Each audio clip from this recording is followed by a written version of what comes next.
कहानी है रामपुर गांव की, जहां के मर्द महिलाओं को हमेशा नीचा दिखाने की कोशिश में रहते। अरे अभी तक खाना नहीं आया, क्या मुझे एक और शादी करने की जरूरत है? नहीं जी नहीं, ऐसा मत करना, वरना मैं कहाँ जाऊंगी। खाना लेकर मैं अभी आई जी। गांव की पंचायत में भी फैसले हमेशा औरतों के खिलाफ ही रहते। मैं जो फैसला सुनाता हूँ वो भगवान की आज्ञा होती है।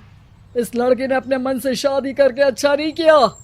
लड़के को घर भेज दो और इसकी शादी इसकी जाति की किसी लड़के से करवा दो, लेकिन ये लड़की, इसे तो गांव के बाहर निकाल दो। नहीं नहीं जमींदार साहब, ये क्या बोल रहे हैं? ऐसा नहीं हो सकता। मेरी बेटी मासूम है, इसे अच्छे बुरे की समझ नहीं है। अरे कहाँ जाएगी ये बेचारी? कहाँ जाएगी? इतनी चिंता है तो पूरे परिवार का गांव निकाला कर देते हैं। बेचारे पूरे बसे बसाए परिवार को गांव छोड़ना पड़ता है।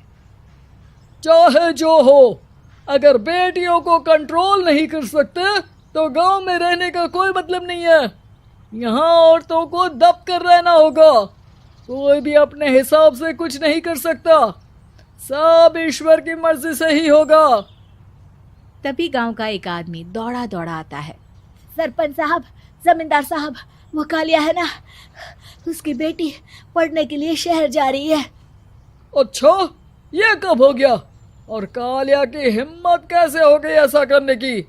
लेकर आओ उसे और उसकी बेटी को। बस फिर क्या था, हाजिर हो जाते हैं कालिया और उसकी बेटी सरपंच के सामने। अरे कालिया, ये क्या सुनने में आ रहा है? बेटी को इंजीनियर बना रहा है तू? और ये बता, गांव में तो स्कूल नहीं है, फिर कहाँ से इतनी क्लास पास कर गई तेरी बेटी? राधा, जो कि कालिया की बेटी है, उसे लगता है कि सरपंच उसकी तारीफ कर रहे हैं। सरपंच जी, मैंने ऑनलाइन पढ़ाई की है, डिस्टेंस लर्निंग से। सभी में मैंने अच्छे नंबर पाए हैं, जिसे देखते हुए शहर की इंजीनियरिंग कॉलेज में मुझे स्कॉलरशिप मिली है। वाह जी वाह, क्या होती है ये? पहले तो ये बताओ, फिर आगे की बात करते हैं।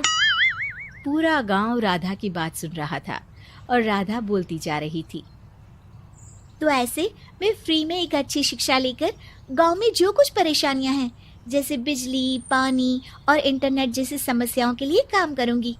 मैं गांव को शहर से जोड़ने के लिए पुल का निर्माण करवाने का प्रस्ताव रखूंगी। मुझे पूरी उम्मीद है कि जल्द ही हमारा गांव भी तरक्की की राह पर चल पड़ेगा। राधा की बात सुनकर सारे गांव वाले ताली बजाने लगते हैं। सरपंच को समझ नहीं आता कि वो क्या करे। चुप रह नादान लड़की, गांव के खिलाफ जाने के लिए तुझे गांव से बेदखल कर दिया जाएगा, वो भी पूरे परिवार के साथ। और हाँ, अगर ठीक से गांव में रहना चाहती है तो ये पढ़ाई लिखाई छोड़ दे। हम तेरे लिए गांव का कोई होनहार लड़का देखेंगे। तभी गांव का एक आदमी बोल पड़ता है।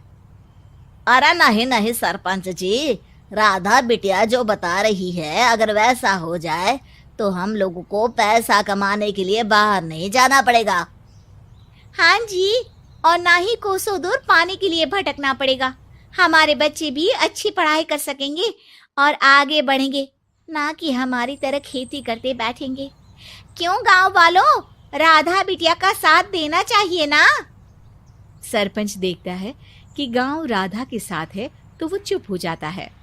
वो घर आकर अपने सलाहकार से बात करता है, जो बहुत ही चालाक किस्म का इंसान होता है। अरे सरपंच साहब, आपको बहुत ही होशियारी से काम लेना पड़ेगा। एक बार गांव तरक्की कर गया, यहाँ के बालक पढ़ लिए तो कोई ना पूछेगा आपको। और फिर ये जो बेटा और बेटी है ना आपके, इनको भी आम लोगों की तरह ही जीवन जीना होगा। हाँ, लेकिन करे तो क्या करे? वो ना आप मुझ पर छोड़ दीजिए, बस मैं जैसा बोलूं करते जाइए। अगले रोज सुबह जब गांव वाले सोकर उठते हैं तो राधा के घर के बाहर और साथ ही वो लोग जिन्होंने राधा का सपोर्ट किया था, उनके घर के आगे लाल रंग से कल आऊंगी लिखा होता है। कल आऊंगी, यह क्या होता है? अरे यह तो खून से लिखा है, लगता है कोई भूत प्रेत या चुड़ैल का साया है। चलो सरपंच जी के पास चलते हैं। सभी सरपंच के पास जाकर उसे सारी बात बताते हैं। अरे ये तो बड़ी मुश्किल की बात है। चलो मैं एक बाबा को जानता हूँ, उन्हें बुला लेता हूँ। सरपंच बाबा को लेकर गांव के घर के बाहर जाता है। ओहो, तो ये वो चुड़ैल है जो उन लोगों को निशाना बनाते हैं जो गांव को बदलने का सपना देखते हैं। वो गांव को ऐसे ही संपन्न देखना चाहती है, वो नहीं चाहती कि कोई बाहरी यहाँ का कायाकल्प करे। क्या तुम लोगों में से किसी ने गांव को बदलने की सोच रखी है? तभी राधा की माँ रोते रोते आती है। मेरी राधा घर से गायब हो गई है। अरे कोई तो बचाओ, मेरी बच्ची कहाँ गई?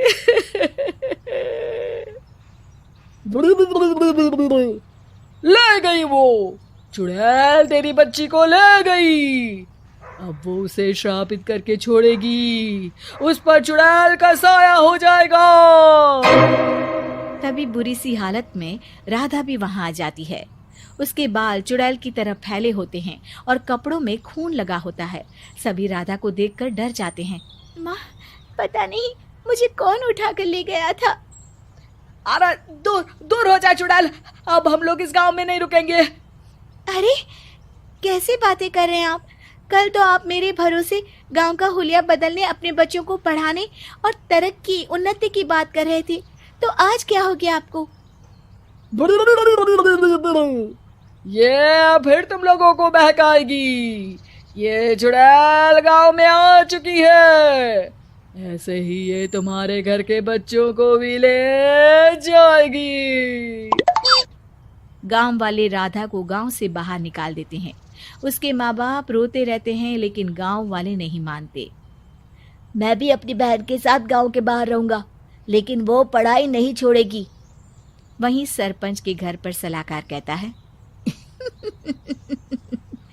देखा, सांप भी मर गया और लाठी भी नहीं टूटी।